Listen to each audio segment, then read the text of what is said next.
The H1B guy here, and today the H1B guy researches merit-based immigration systems or skill-based immigration point systems. But before we get started, I wanted to send out a huge thank you to my two very special guests who took the time to join me last night on the H1B Guy Live Stamp It Out Q&A. Just really appreciate both of your times and telling your stories. Thank you so much.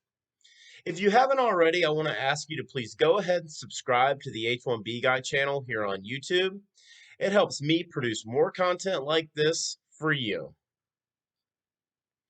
It's been no secret that the entire U.S. immigration system has been under attack for its failure to reform and modify laws based on the evolution of our economy and the technology advancements that have been made. With the continuation of the S-386 debate, addressing the green card backlog, and discussions surrounding H-1B reform, the one solution that continues to be thrown around is the concept of merit-based immigration. So you may be asking, what is merit-based immigration?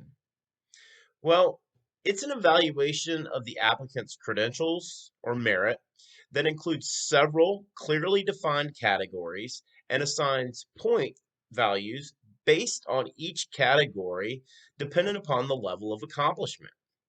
Canada was the first to enact a merit-based system in 1967.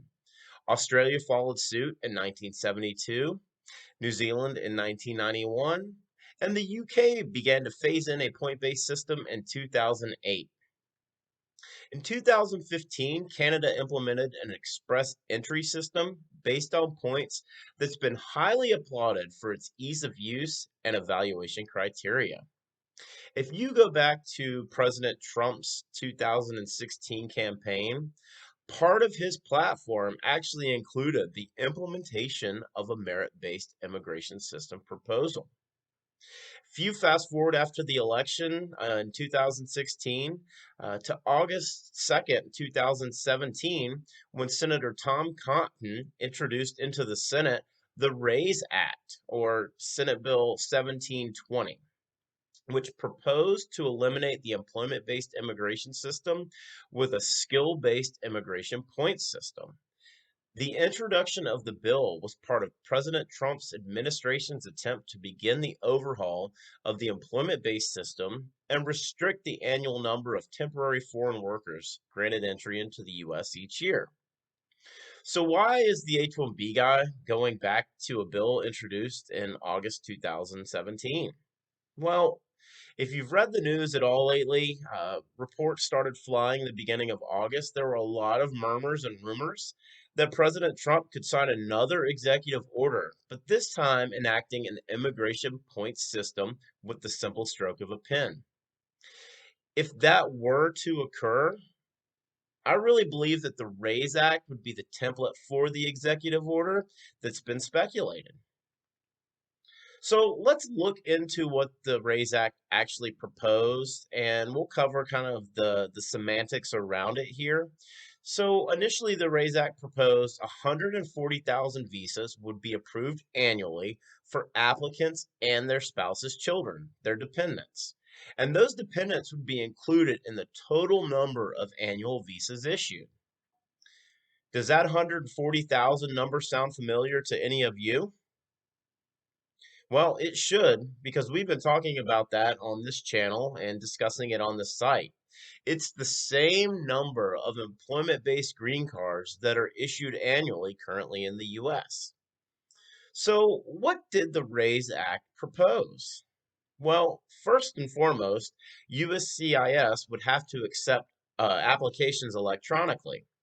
It would require an application fee of $160 per applicant, and the applicants would be allowed to remain in the pool of available applicants for up to 12 months.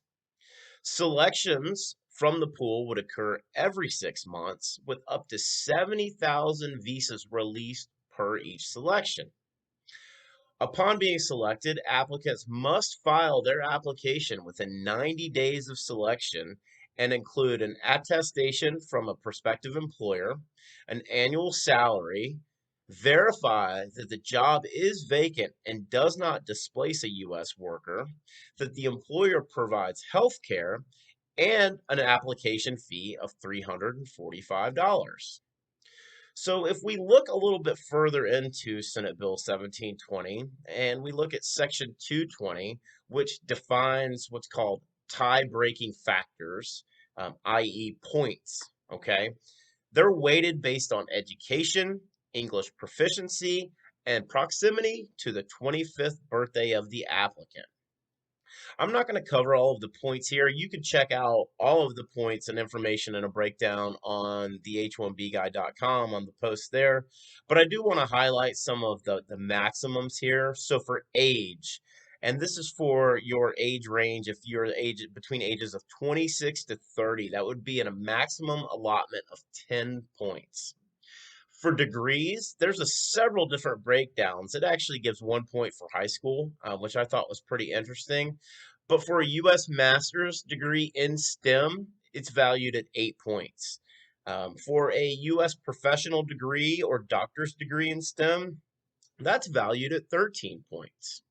So you can see there's definitely a heavy weighting on higher advanced U.S. education in the point-based system. The English language proficiency test rankings are based on deciles, okay? So that's basically where the percentage rankings fall based on the number of applicants that take the proficiency test. So the eighth decile allots 10 points. The maximum allotment is in the 10th decile, and that's 12 points. There was something else that really caught my eye that I thought was interesting, kind of buried in the language, and that's for extraordinary achievement. And it mentions a Nobel laureate in science or social scientific worth 25 points, or someone who's won an Olympic medal or placed first in an international event, and that would be valued at up to 15 points. Other categories include job offer, and they are based on the percentage paid above the state mean that the job would be located in. So if the compensation, the annual compensation was 150% above of the state mean, the state average for that salary, particular salary, that would be worth 5 points. The maximum is the 300% category, and that's up to 13 points. But what I found to be really interesting is the spouse merits. So applicants must identify their spouse's category accruals. If the spouse actually accumulates the same total as the applicant or higher, no adjustment is necessary. And that's for each category. It's not the total sum, it's for each category. But if the spouse actually is lower than the applicant, then the applicant's points for that category are multiplied by 70%, and the spouses are multiplied by 30%, and those two numbers are added together to create the total sum for the category. So you can see there's actually weighting being put on the spouse and their ability to contribute into our society and economy. And then the last couple of points, there's an annual report which would be issued talking about the total number of visas that would be issued every year, the percentages of applicants for each state, the percentage for each education category, and the percentage for each language proficiency. And then the last column is a report that would be produced every 4 years, and those recommendations for revisions around the point system and any adjustments that would be necessary based on per capita growth, applicants' economic success, the U.S. fiscal health, and protecting or increasing the wages of American workers. So you can see that this entire system from the RAISE Act is based on a maximum total number of points that's obtainable for the applicant. Typically in these systems, there is a minimum threshold that's established, with the applicants that meet that minimum threshold or exceed it are selected because they possess the highest number of points. So the question is, can this system work in the US? And after I've given this a lot of thought, I believe that answer is yes, that it can. But the only caveat to that is This 140,000 visas being issued annually seems a little bit low to me, especially with the total allotment including the dependents, so the spouses and the children. As we've been discussing here, and as we discussed last night on the H1B Guy Live, we have to increase the total number of employment based preferences up to at least 25%. If we don't, then, I think we're really missing an opportunity in that high skilled specialty occupation case. And that 25% goes back to the 1.1 million green cards that are issued annually here in the US. So, how would USCIS go about rolling out this system? I think that that's very interesting because if you look at how they currently process immigration benefits, those times vary greatly. This proposes that the applicants would file electronically. And by my math, if we kind of go through the current number of H-1B workers here in the US, it's been estimated to be approximately around 600,000. And as we've been discussing, there's close to 1 million individuals that are in the green card backlog.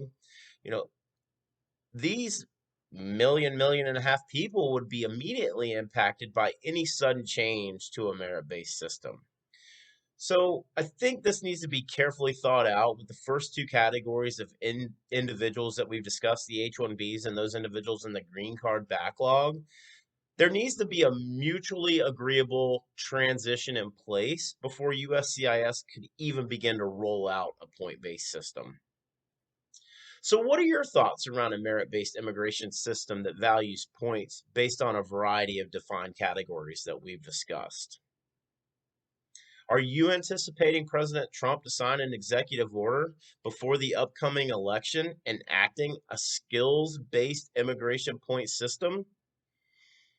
If you think that that's a possibility or you like the idea of a merit-based immigration system, please leave me a comment below. I'd love to hear what your thoughts are around that.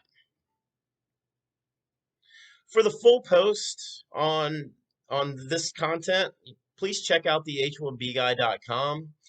And I wanted to mention tomorrow, Friday, August 21st, another episode of the H1B Guy News. So check back tomorrow for more here on this channel.